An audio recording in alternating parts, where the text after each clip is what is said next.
네, 하나님께서 우리에게 주시는 말씀은 마태복음입니다. 마태복음 5장 8절입니다. 마태복음 5장 8절 같이 읽겠습니다. 시작. 마음이 정결한 자는 복이 있나니 그들이 하나님을 볼 것이요. 아멘. 한 번 더 읽겠습니다. 시작. 마음이 청결한 자는 복이 있나니 그들이 하나님을 볼 것이며. 아멘. 네, 하나님께서 우리에게 주시는 말씀의 제목은 청결함을 위해 싸우라. 청결함을 위해 싸우라 라는 말씀으로 제목으로 말씀을 선포하도록 하겠습니다. 우리 옆 사람과 인사하겠습니다. 청결함을 위해 싸웁시다. 청결함을 위해 싸웁시다. 아멘. 청결함을 위해 싸우는 우리가 되기를 원합니다. 네, 제가 이제 아이가 집에 왔습니다.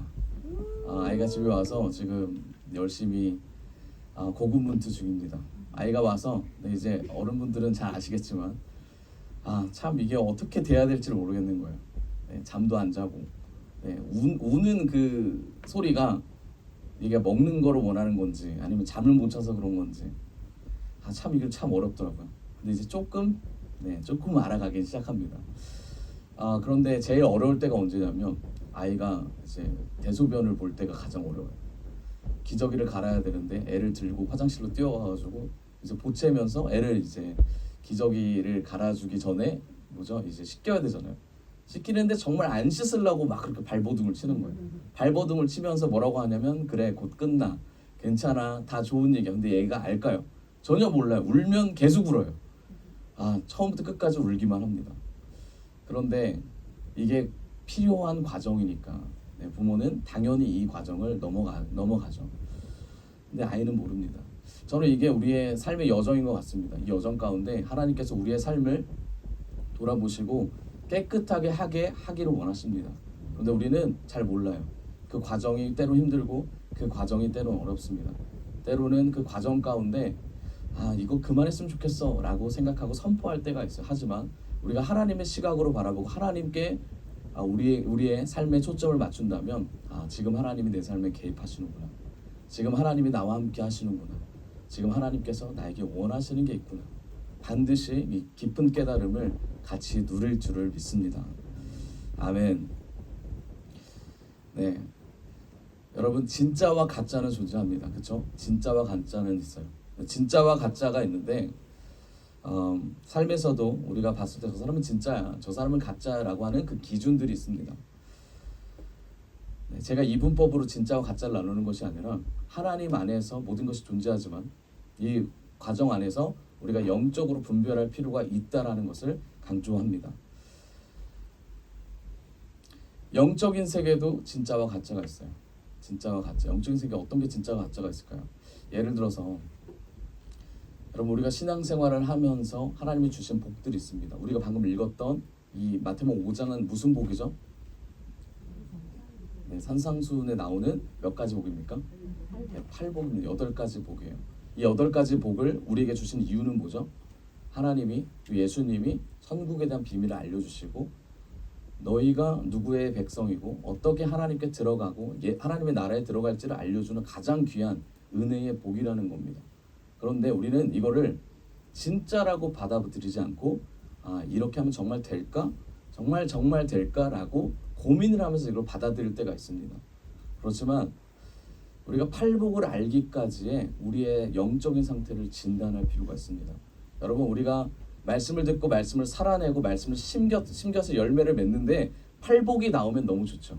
이 복음의 메시지가 흘러나오면 너무 좋죠. 그렇지만 이걸 방해하는 우리 안에 가짜가 있습니다. 그게 뭐냐면 바로 기복이라는 거예요. 기복이 뭡니까? 우리가 신앙생활을 하면서 개인적인 성공을 위하여 나아가는 것들, 물질적인 풍요들, 세속적인 축복들에 관심 가지고 집중하는 것을 기복이라고 합니다. 잘못됐을까요?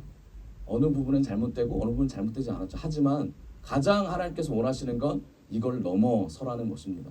이걸 넘어가라는 것입니다.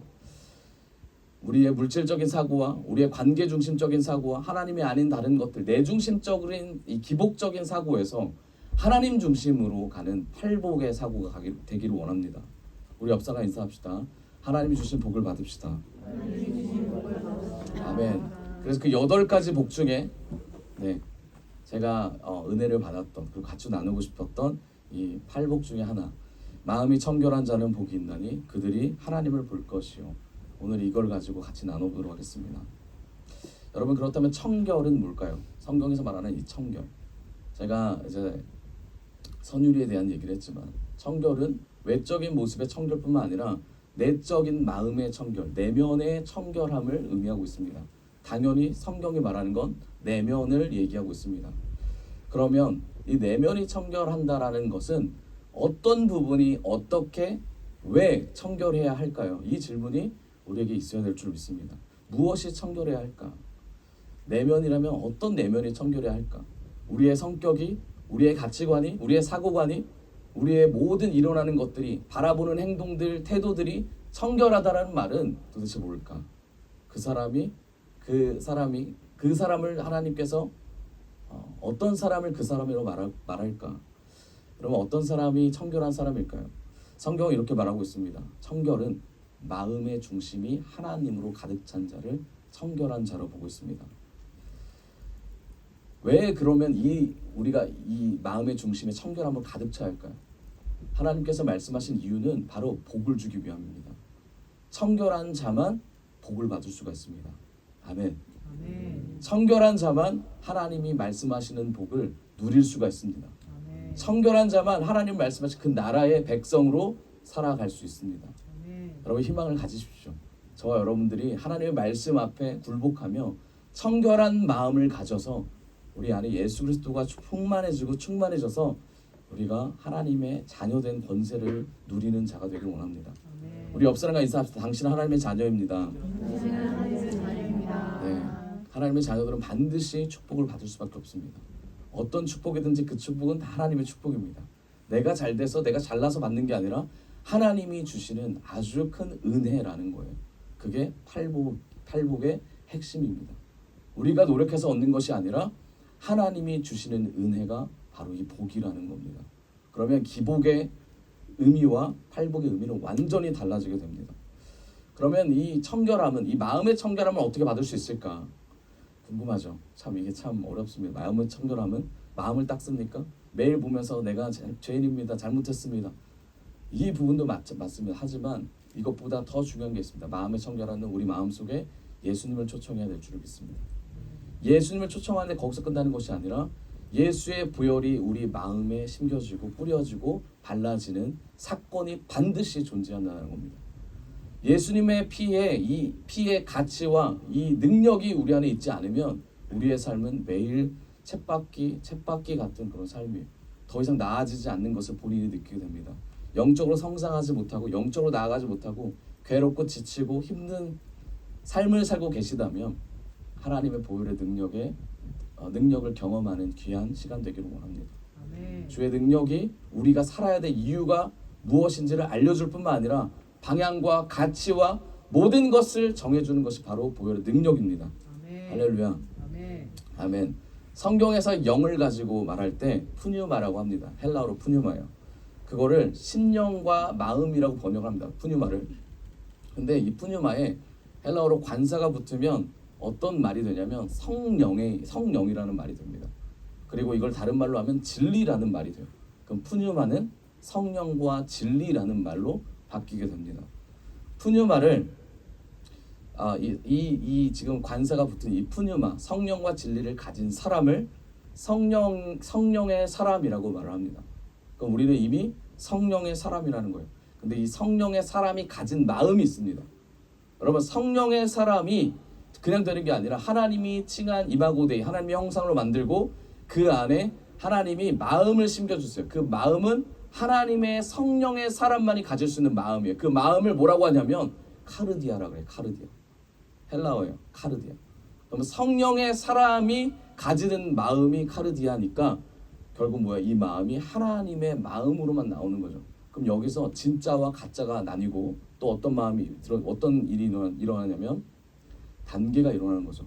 성령의 사람으로 끝나는 것이 아니라 하나님의 마음까지 입혀지는 사람. 예를 들면 우리에게 사랑이 많이 부족하잖아요. 사랑이 없잖아요. 그렇지만 하나님이 주시는 사랑 전에 어떤 마음이에요? 사랑을 원합니다. 사랑을 갖고 싶습니다. 그런데 내가 사랑이 없습니다. 이 마음을 찾는 게 뭐예요? 성령의 사람이 하는 행동들이라고요. 그리고 그 마음을 받았을 때 그 카르디아가 내 마음에 들어오면 어때요? 하나님의 마음이 임하고 그대로 살아간다라는 거예요. 하나님의 원하시고 바라시는 방향으로 살아간다라는 겁니다. 이게 하나님께서 주시고자 하는 복이에요. 여러분, 이 영적인 복이 우리에게 임하기를 원합니다. 결국 뭐예요? 하나님의 마음을 가진 자, 그게 진짜 마음을 갖는 거죠. 없어지고 사라지는 마음이 아니라 진짜 마음, 그냥 보여주는 축복이 아니라 축복할 때 마음을 다해서 축복하는 거, 마음을 다해서 하나님께 하나님의 마음을 받아 전하는 거. 아, 이거 상황이 지나가면 괜찮아지겠지, 이게 아니에요. 하나님의 마음을 온전히 받아 선포할 수 있는 자세와 태도예요. 여러분, 이 카르디아에서 나온 게 카타르시스예요. 카타르시스 아시죠? 카타르시스가 뭐예요? 우울한 마음을 가진 자가 자신의 마음을 표출함으로써 마음의 안정을 찾는 말이 카타르시스. 들어봤을 때 우리가 의미를 잘 모를 때가 있죠.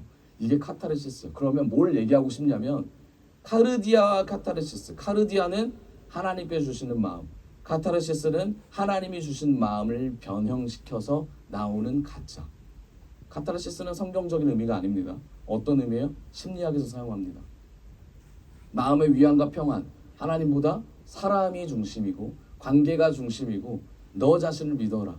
넌 분명히 나아질 이유가 있을 거야. 그게 뭐예요? 하나님이 아닌 다른 거죠. 상황이 변하고 환경이 변하고, 그런데 상황이 변하고 환경이 변해도 우리의 삶은 나아지지 않습니다.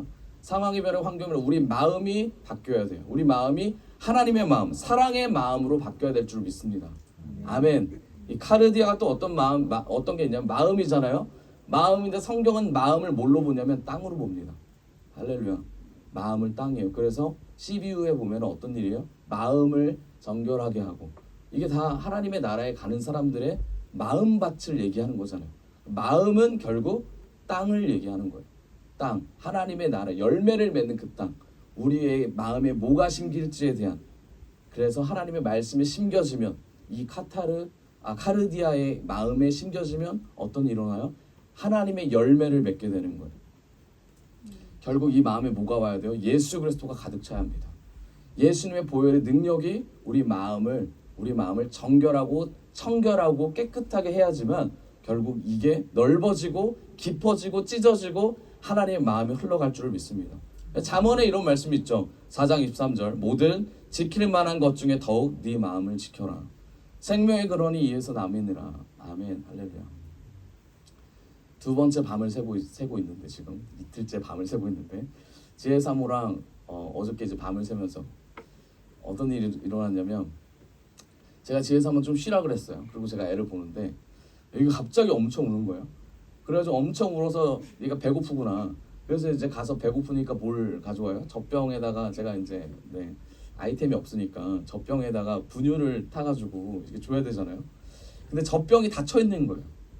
젖병. 근데 그 전에 제가 젖병에다가 분유를 탈 때는 닫혀 있지 않고 다 분리가 돼 있었어요. 그래서 젖병, 자 젖꼭지 이렇게 담가서 이렇게 해서 먹이면 되는구나, 이렇게 저는 인식을 했는데, 애가 울어대는데 새벽에 얼마나 크게 우는지 정신이 하나도 없어요. 그런데 갔더니 젖병이 닫혀 있는 거예요. 근데 보이지가 않아요. 너무 컴컴해서 보이지가 않아요. 멘붕. 너무 힘든 거예요. 너무 힘든 거예요.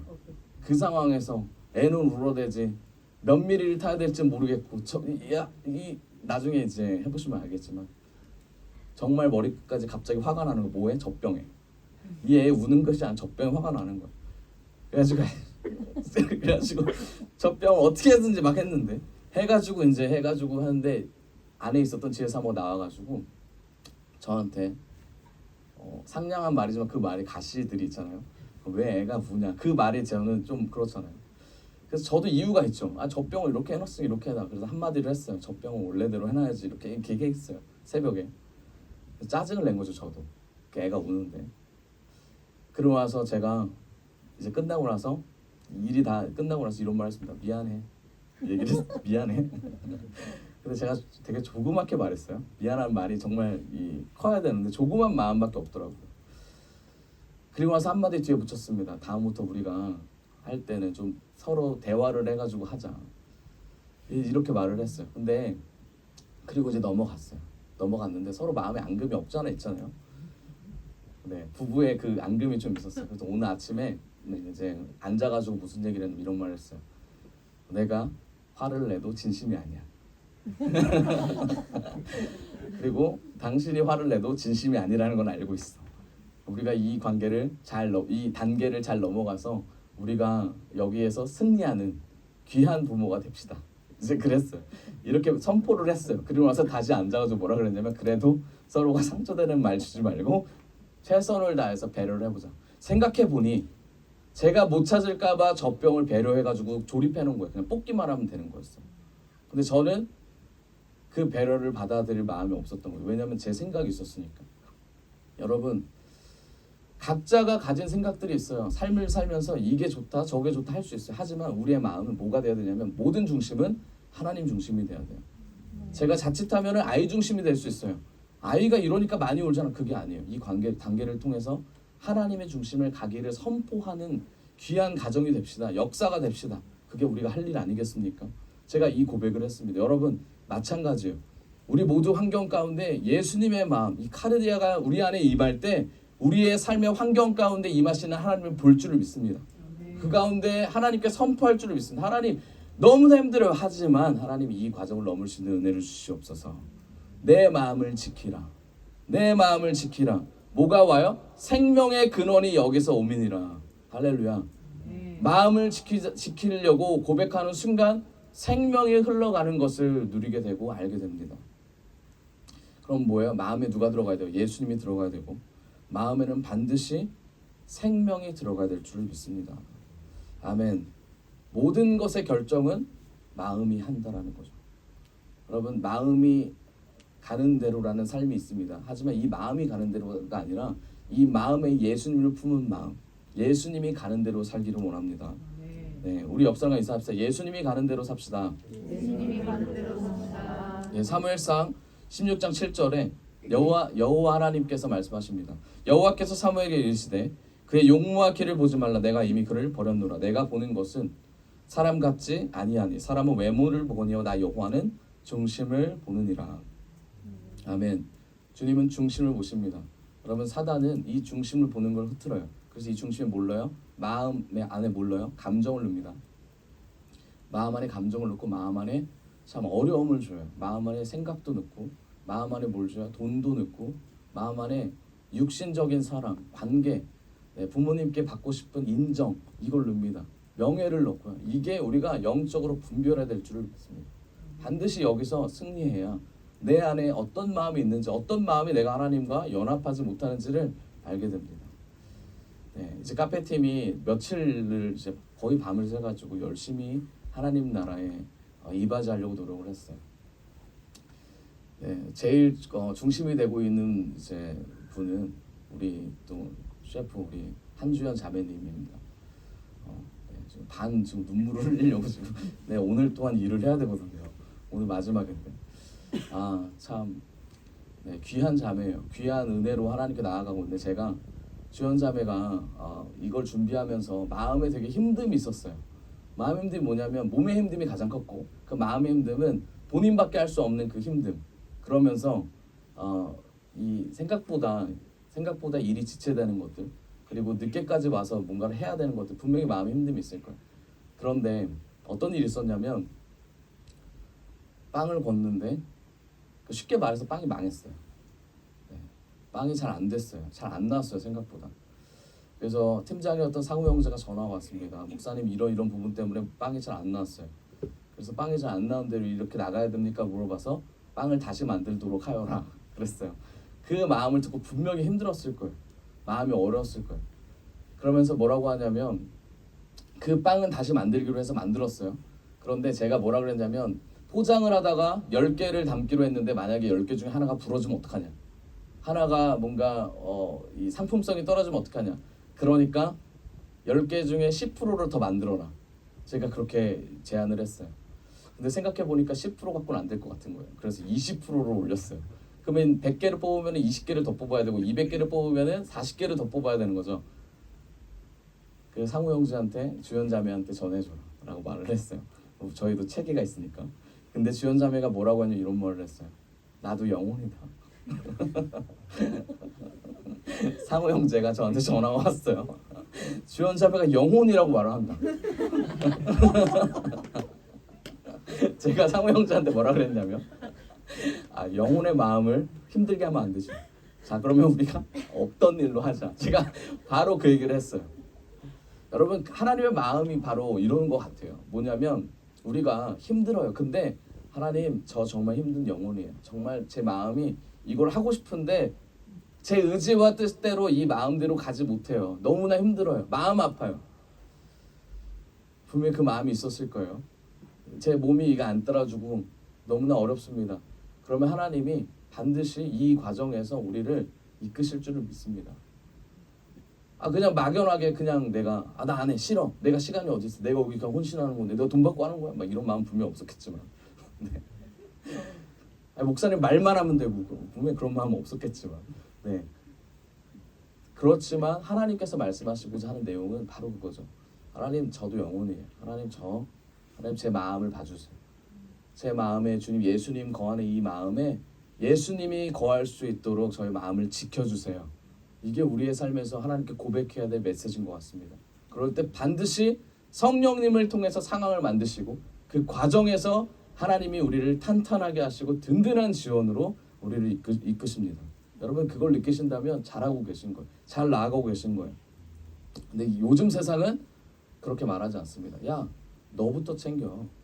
너부터 신경 써. 네 몸이 먼저지. 네가 먼저지. 세상에 사람들이 먼저야. 교회가 먼저야. 과정이 하나님 나라 너 없으면 끝나. 너가 있어야 하나님 나라가 있는 거야. 이렇게 교묘하게 말을 합니다. 여러분, 하지만 우리가 하나님 나라를 선포하고 쫓아갈 때 우리의 마음이 반드시 하나님의 마음으로 바뀌고 있음을 알게 됩니다. 그런데 이 마음이 바뀌지 않으면 어떤 마음이 들어오냐면 우리는 마음이 두 가지밖에 없어요. 이 마음은 하나님의 사람의 마음이 이걸 선한 마음이라고 본다면 그럼 뭐가 있어요?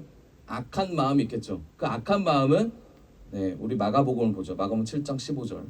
마가복음 7장 15절 이 악한 마음이 나옵니다. 무엇이든지 밖에서 사람에게로 들어가는 것은 능히 사람을 더럽게 하지 못하되 16절 사람 안에서 나오는 것이 사람을 더럽게 하는 것이니라 하시고 무리를 떠나 집으로 들어가시니 제자들이 그 비유를 이제 묻습니다. 주님, 도대체 그 말이 뭡니까? 라고 물어보니까 18절 예수께서 이르시되 너희도 이렇게 깨달음이 없느냐? 무엇이든지 밖에서 드러나는 것이 능히 사람을 더럽게 하지 못함을 알지 못하느냐? 19절 이는 마음으로 들어가지 아니하고 배로 들어가 뒤로 나감이라 이러므로 모든 음식을 깨끗하다 하시니라. 그러니까 음식에 대한 얘기가 아니에요. 20절 같이 읽읍시다. 시작. 또 이르시되 사람에게 나오는 그것이 사람을 더럽게 하느니라. 21절 속에서 곧 사람의 마음에서 나오는 것은 악한 생각 곧 음란과 도둑질과 살인과 간음과 탐욕과 질투와 비방과 교만과 우매함이니 이 모든 악한 것이 다 속에서 나와서 사람을 더럽게 하느니라. 아멘. 이게 12가지 완전수예요. 12가지 12는 완전수입니다. 12제자 완전수예요. 하나님의 숫자. 근데 이 12가지의 선하지 않은 악한 마음을 12가지로 규명했다라는 건 우연이 아니죠. 그러면 악한 마음은 선한 마음이 아닐 때 악한 마음이 뭔가가 분명히 나타날 수밖에 없다라는 거예요. 여러분, 이 마음이 올라온다면 이 마음을 선한 마음으로 바꿀 수 있는 치트키, 쉬프트키 분명히 있어야 될 줄을 믿습니다. 그게 뭘까? 그리고 악한 마음에서 선한 마음으로 바꾸는 키가 있어야 돼요. 그럼 나를 잘 알아야 되겠죠. 내 마음에 하나님, 내 마음의 카르디가 뭡니까? 결국 사람을 더럽게 하기 때문에 청결하게 되지 못하는 거예요. 이 청결은 방금 말했듯이 주님이 들어오는 그 성령의 사람의 가진 마음이라고 했습니다. 레위기에는 이 마음을 어떻게 표현하냐면 흠이 없는 마음이라고 되어 있어요. 흠이 없는 거. 깨끗하고 흠없다라고 칭함을 받으려면 반드시 흠이 없어야 돼요. 죄가 없어야 됩니다. 히브리서 9장 22절 같이 읽어봅시다. 시작. 율법을 따라 거의 모든 물건이 피로써 정결하게 되나니 피 흘림이 없은즉 사함이 없느니라. 사함이 없는 것. 죄된 인간이 사함이 없어지려면 반드시 피 흘림이 있어야 된다는 거죠. 죄를 없애려면 이제 신약시대 예수 그리스도의 피의 능력이 있어야 된다는 거예요. 구약은 보여지는 피였어요. 보여지는 피. 동물을 잡아다가 죽였어요. 그래서 죄를 안 지으려고 해서. 왜요? 그 동물이 내 거니까. 이 동물이 내 소유였으니까 될 수 있으면 죄를 안 지으려고 노력했단 말이에요. 근데 신약은 내게 안 들어가요. 예수님이 그냥 죽었어요. 그렇기 때문에 죄를 짓든 안 짓든 이 마음에 부대끼는 게 없어요. 그렇기 때문에 무뎌지기 시작하는 거예요. 그렇지만 예수님이 십자가에 달림으로써 모든 대속을 감당하셨잖아요. 근데 우리가 그거를 경험하지 못하고 매일 그렇게 살지 못하면 결국 우리가 정결하고 청결하고 깨끗한 삶을 살 수가 없다라고 성경은 말하고 있습니다. 구약을 넘어서 이제 신약의 시대예요. 우리의 삶이 어떤지 돌아봐야 됩니다. 그래서 예수의 피가 어떻게 권능으로 능력으로 우리의 삶을 살아내는지 우리가 점검할 필요가 있습니다. 여러분, 예수의 피의 능력의 말씀이 있습니까? 그 말씀이 오늘 하루 나의 삶을 이끕니까? 그 삶 가운데 나는 굴복합니까? 그리고 그걸 믿습니까? 그리고 믿음으로 입으로 선포합니까? 그리고 그 믿음의 말씀을 살고자 매 순간 죽고자 주님께 굴복하며 나아갑니까? 이게 크리스찬 저와 여러분이 되길 원합니다. 에베소 1장 4절 바울이 이런 말을 해요. 곧 창세전에 그리스도 안에서 우리를 택하사 우리로 사랑 안에서 그 앞에 거룩하고 흠이 없게 하시려고. 창세전에 그리스도 안에서 우리를 택했어요. 그리스도는 이미 창세전에 하나님께서 계획하셨던 스토리죠. 그리고 그 안에서 우리를 택했다라는 거예요. 하나님이 각자 여러분, 저와 여러분 모두를 하나님의 계획 안에 창세전에 선택하셨습니다. 근데 그게 하나님의 사랑이래요. 하나님의 사랑 안에서 우리로 사랑 안에서 하나님의 사랑 안에서 그 앞에 어떤 삶을 살으래요? 거룩하고 흠이 없게 하시려고. 결국 우리를 선택했다라는 거예요. 5절입니다. 그 기쁘신 뜻대 우리를 예정하사 예수 그리스도로 말미암아 자기의 아들들이 되게 하셨으니 예수님으로 인하여 아들들이 되는 권세를 주신다는 얘기입니다. 아멘. 창세전에 그리스도 안에서 거룩하고 흠이 없는 청결한 자로 우리를 부르셨다라는 거예요. 그게 하나님의 계획이라는 겁니다. 7절 우리는 그리스도 안에서 결국 뭐예요? 그리스도 안에서를 얘기하는 거예요. 그의 은혜의 풍성함을 따라서 우리의 보여지는 모습들이 아니라 은혜의 풍성함이요. 주님이 주신 은혜의 풍성함에 따라가는 것. 십자가의 도를 우리가 마음속에 깊이 새겨서 따라가는 삶. 그의 피로 말미암아 속량 곧 뭘 받았어요? 죄사함을 받았다. 여러분 이게 바울 사도의 고백이에요. 이게 우리의 고백이 되어야 된다는 얘기예요. 베드로는 그럼 어떤 고백을 했을까요? 베드로서 1장 18절 같이 한번 읽어봅시다. 시작. 여러분도 알고 있겠지만 여러분의 조상들이 전해준 무가치한 생활 방식에서 여러분이 해방된 것은 은이나 금과 같이 없어질 것으로 된 것이 아니라 19절 어린 양 같은 그리스도의 보배로운 피로 된 것입니다. 아멘. 보배로운 피. 여러분 이 보배로운 피가 우리의 삶을 이끌기 원합니다. 매 순간 이끌기 원해요. 이 마음이 어떤지에 따라서 이 보배로운 피의 능력이 일어날 줄 믿습니다. 요한은 뭐라고 하냐면 요한일서 1장 7절 그가 빛 가운데 계신 것 같이 우리도 빛 가운데 행하면 우리가 서로 사귐이 있고 그 아들이 예수의 피가 우리를 모든 죄에서 깨끗하게 하실 것이요. 여러분 요한이 말하는 모든 죄에서 깨끗하는 예수의 그 피를 받기 위해서의 전제 조건이 있어요. 그게 그가 빛 가운데서 계신 것 같이 우리도 빛 가운데서 행하라고 되어 있습니다.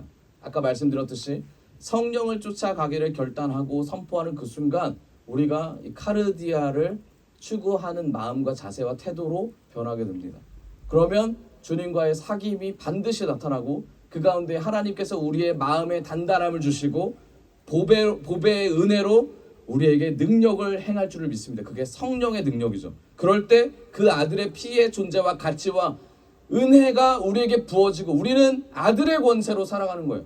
아들의 권세가 우리 입으로 선포될 때 우리 집안에 있는 가계 저주가 끊어질 거고 모든 사단 권세가 무너질 것이며 모든 하나님의 권세가 살아나고 그 가운데 하나님의 은혜가 우리의 눈으로 보게 될 것입니다.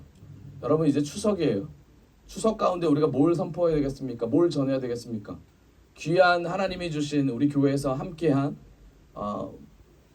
선물 상자를 주는 것도 중요해요. 그렇지만 더 중요한 건 뭐예요? 하나님의 복음의 메시지가 흘러가야 되겠죠. 우리의 입술을 통해서, 우리의 마음을 통해서, 우리의 말을 통해서, 우리의 행동을 통해서 복음, 예수 그리스도가 흘러가기를 원합니다. 저도 결단하고 또 결단하고 있습니다. 전화를 할 때, 말을 할 때 흘러가는 은혜가 넘치게 해달라고 제가 결단하고 있어요. 기도합니다. 하나님 도와주십시오. 제가 예수님의 마음이 흘러갈 수 있도록 은혜를 주십시오. 여러분 우리가 반드시 구해야 될 것입니다. 그게 청결한 자에게 주는 하나님의 복입니다. 빌립보서 3장 6절 열심으로는 교회를 박해하고 율법의 의로는 흠이 없는 자라. 누굽니까? 누구예요? 이게 바울이죠. 열심으로는 교회를 받게 했대요. 율법의 의로는 흠이 없대요. 결국 뭘 얘기하냐면 우리가 하나님의 말씀을 쫓아간다고 선포합니다. 그렇지만 우리가 나도 모르게 기복이 존재한다는 거예요.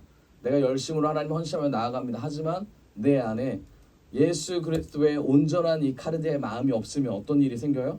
결국 내가 잘났다라는 마음이 생긴다고 바울은 말하고 있습니다.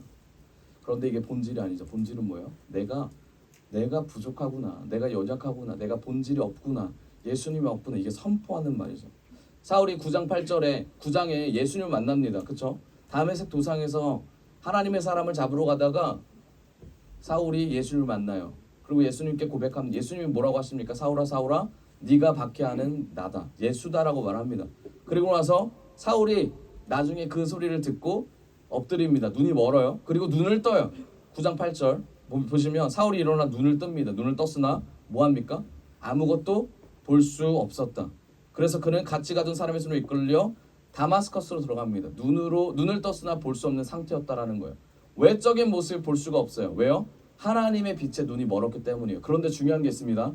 하나님께서는 빛으로 오셨지만 결국 빛이 어디를 임했어요? 내면에 임했다는 거예요. 내면에 임했는데 어떻게 눈을 뜰 수 없었을까? 눈을 떴음에도 불구하고 보이지 않았을까?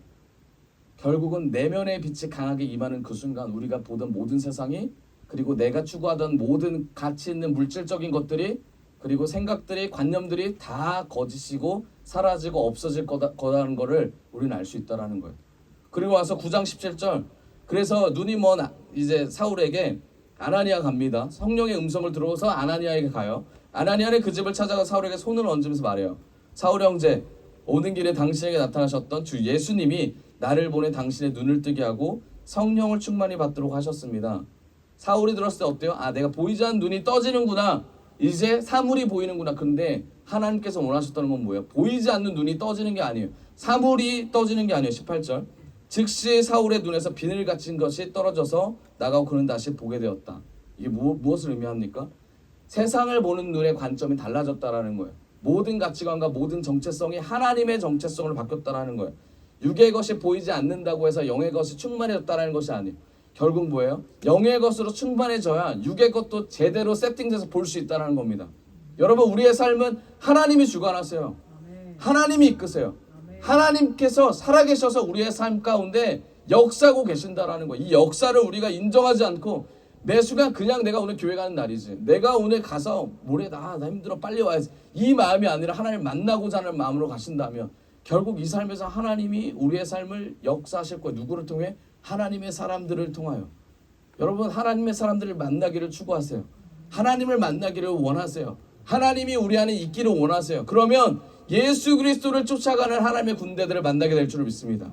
예수님으로 뭉친 사람들을 보게 될 줄을 믿어요. 그게 우리의 눈이 벗겨지는 거, 비늘이 벗겨지는 거예요. 그럼 어떤 일이 일어나냐면 우리의 말과 우리의 생각과 우리의 가치관들, 모든 것들이 다 풀리게 됩니다. 모든 것들이 다 종결돼요. 그럼 나의 존재 자체가 바뀌어요. 내가 가는 그곳이 예수님과 함께 가는 곳이 되고, 내가 선포하는 모든 것이 성령의 말이 돼요. 그 말이 땅에 떨어지지 않는 그 순간 이루어지는 거예요. 왜요? 하나님이 그 말을 시켰기 때문이에요. 하나님의 말씀을 담아줘요. 입에 담아준단 말이에요. 사망이 생명으로 바뀌고 천국을 가지 못하는 자들이 볼 수 없는 눈이 보게 됩니다. 여러분, 진짜 가치는, 사람의 진짜 가치는 우리 안에 뭐가 들었는지에 따라 달라지는 거예요. 최고의 가치는 우리 안에 예수님이 들어야 될 줄 믿습니다. 최고의 가치는 예수님이 우리 안에 계시는 거예요. 그래서 요한복음 6장 63절, 살리는 것은 영이니 육은 무익하니라. 내가 너에게 이른 말은 영이요 생명이라. 무슨 말입니까? 살리는 것은 영이에요. 영. 할렐루야. 살리는 것은 영이에요. 육은 어떠한 이익도 없어요.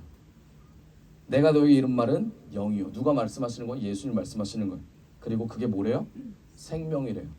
여러분, 살리는 것은 영이고 그 영을 쫓아가면 결국 그 영이 뭐예요? 예수 그리스도의 말씀이죠.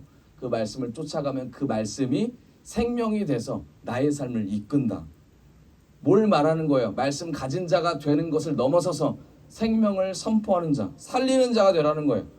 그러려면 청결해져야 돼요. 예수 그리스도의 보혈이 있어야 됩니다. 여러분, 이걸 깨달은 구약에 있는 자가 누구였어요? 다윗이었죠. 결국 다윗은 하나님 앞에 굴복한 자였어요. 51장 7절 다윗이 이런 말을 합니다. 51장 7절 있나요? 우슬초로 나를 정결하게 하시고 내가 정하리이다. 나의 죄를 씻어주소서. 내가 눈보다 희리이다. 뭘로 씻어달래요? 뭐를 정결하게 해달래요? 우슬초로 해달래요. 우슬초가 뭐예요? 여러분 출애굽기 12장에 나올 때 20절 이하에 보면 하나님께서 말씀하십니다. 어린 양의 피를 어디다 찍어라? 우슬초에 찍어서 푹 담궈서 어디다가 발라라?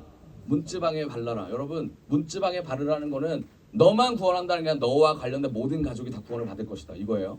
그런데 우슬초를 푹 찍어서 담궈서 한다는 건 뭐냐면 풍성한 은혜, 보혈의 능력의 은혜가 넘칠 거다라는 거예요. 그럼 우슬초는 뭐예요? 우슬초는 하나님이 주신 메시지 중에 하나죠. 그게 하나님의 반드시 하나님의 사람들 그리고 내가 하나님의 사람이 될 수 있다라는 것을 의미하는 거예요. 여러분 우리가 예수 그리스도의 복음만 들고 갈 수 없잖아요. 이 복음을 전하는 자가 되어야 돼요. 그게 버려지는 것이 아니라 반드시 우슬초의 인생으로 살아야 돼요. 버려지는 것 같지만 버려지지 않아요. 없어지는 것 같고 아무 일도 안 하는 것 같지만 그게 없으면 결국 보혈이 발라질 수 없다라는 걸 의미해요. 우리 가정 안에 저와 여러분들이 우슬초가 되길 원합니다. 그 우슬초를 통하여 죄가 씻어집니다. 결국 마태복음 5장 8절에 보면 마음이 청결한 자는 복이 있나니 그들이 하나님을 볼 것이요. 여러분 청결함을 넘어서서 이제 뭐래요? 진짜 복은 뭡니까? 보는 거예요. 할렐루야. 우리 앞뒤 사람과 인사합시다. 하나님을 봅시다. 하나님을 보기로 원합니다. 하나님을 본다라는 의미는 하나님을 본다는 의미는 두 가지 의미가 있어요. 첫 번째는 호라우라는 뜻이 있습니다. 호라우. 하나님을 본다. I see예요. I see. 그냥 보겠다. 두 번째는 기노스코. 잘 아시죠? 뭐예요? I know. 하나님을 안다. 그런데 하나님을 보는 호라우에서 기노스코로 넘어가야 돼요. 은혜가 넘어가야 될 줄 믿습니다. 결국 두 가지가 동시에 일어나요. 하나님을 보고 하나님을 아는 데까지 가는 마음의 갈등과 감격과 기쁨이 생기는 거예요. 보는 것을 넘어서 아는 것으로 나아가요. 그게 하나님이 우리에게 주시고자 하는 내용이에요. 여러분 아는 것만 있으면 보는 것만 있으면 알까요? 몰라요. 그거를 뭐라고 표현하냐면 성경에서는 희미하다라고 표현해요. 희미하다. 내가 알고자 하지만 내가 보고는 있지만 제대로 알지 못하는 상태. 희미한 상태라고 해요. 그러면 그 희미한 상태를 우리가 언제 온전히 알게 될까요? 예수님이 우리 안에 거할 때 온전히 알게 된다는 거죠. 고린도전서 13장 12절. 우리가 지금은 거울로 보는 것 같이 희미하나 그때에는 예수님이 오시는 그때입니다. 우리 안에 오시는 그때. 종말의 때도 되고 예수님이 우리 안에 거하는 그때 얼굴과 얼굴을 대하여 볼 것이요. 지금은 내가 부분적으로 아나. 지금은 부분적으로 알아요. 그때에는 예수님이 오셨을 때에는 주께서 나를 아신 것 같이 내가 뭐한다? 온전히 알리라. 이게 하나님께서 우리에게 주시는 메시지죠. 고린도전서 13장 일서 목사님께서 하셨던 말씀 뭡니까? 사랑장이에요. 결국 뭐예요? 부분적으로 아는 삶을 넘어서서 온전히 알 수 있는 그 사랑, 결과적인 사랑은 우리가 아는 것을 그러니까 보는 것을 넘어서 알게 될 때 이 사랑이 온전히 우리에게 오게 된다는 것을 알게 됩니다. 여러분 하나님을 아는 건 뭐예요? 하나님을 아는 건 결국 하나님을 경외하는 거예요. 성경은 말하고 있어요. 경외하라고 되어 있습니다. 경외한다라는 건 두려운 거예요. fear. 그냥 하나님을 경외한다는 건 두려운 거예요. 근데 여기서 또한 사단이 장난쳐요. 두려움을 통하여 뭐라 그래요? 하나님과 멀어지게 만들어요. 하나님은 우리에게 고난 주시는 분이지 내가 하나님 뜻대로 안 살면 하나님이 나한테 계속 채찍질 하시는 분이지라고 생각하게 만들어요. 근데 하나님은 사랑이십니다. 하나님은 사랑으로 우리한테 다가오시고 그리고 하나님은 계속 우리에게 우리의 말을 듣기를 원하세요. 그게 하나님의 사랑이에요. 그러면 우리가 하나님 내 마음에 칼이 되어 주시고 하나님을 보기를 원합니다 라는 그 고백을 하게 될 때 결국 어떤 일이 일어나냐면 경외하는 마음으로 주님이 그걸 받아들이십니다. 그래서 내가 갈 수밖에 없는 마음, 하나님을 보기를 원하고 하나님과 관계하고 가까이 가는 것을 너무나 즐거워합니다 라는 것을 우리가 하나님과 소통하게 될 줄을 믿습니다. 여러분 그게 우리에게 주신 하나님의 메시지고 은혜임을 우리가 선포합시다. 이제 말씀에 이제 결론을 맺을 텐데 여러분 되게 장대하게 얘기했어요. 하지만 우리가 기억해야 될 게 있습니다. 청결한 자는 결국 하나님을 볼 것입니다. 이게 하나님 주시는 복이에요. 여러분 청결하기 위해 힘써 싸우기 원합니다. 하나님은 반드시 우리가 하나님을 보고 그리고 알기를 원하세요. 그리고 그 가정 가운데 경외하는 하나님의 자녀 되기를 원하십니다. 우리가 하나님의 자녀가 될 때 주시는 놀라운 그 보혈의 능력의 권세가 얼마나 큰지를 분명히 우리 입으로 선포하게 될 것입니다. 네, 우리 마지막으로 옆 사람과 인사합시다. 네, 청결함을 위하여 싸웁시다. 청결함을 위하여 싸웁시다. 아멘. 네, 우리 이 시간 찬양하며 네, 하나님께 나아갑시다.